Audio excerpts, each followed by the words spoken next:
Unsere Vision ist es, aus Berbera ein Drehkreuz für ganz Ostafrika zu machen. Wir sind jetzt bereit, Dienstleistungen anzubieten für alle afrikanischen Länder, die keinen Zugang zum Meer haben. Es ist also ein Meilenstein auf unserem Weg nach vorne. Nicht nur für unser Land, sondern für die ganze Region. 500.000 Container sollen hier jedes Jahr durchgejagt werden. Die Straßenanbindung will Äthiopien bauen. Die Verantwortlichen glauben fest an diesen Berbera-Korridor, die Straße Nummer 1 vom Hafen ins Hinterland.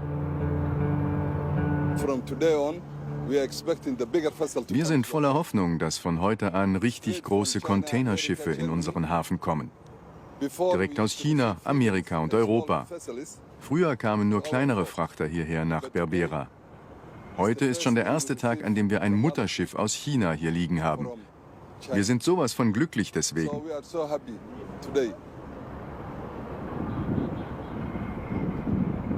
Schon in der Vergangenheit war Berbera auch Militärhafen.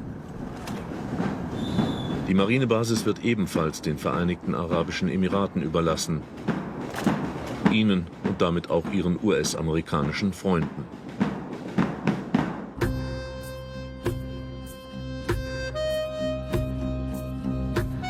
Als einziger Tiefseehafen der Region macht Berbera jetzt Djibouti Konkurrenz, wirtschaftlich und militärisch.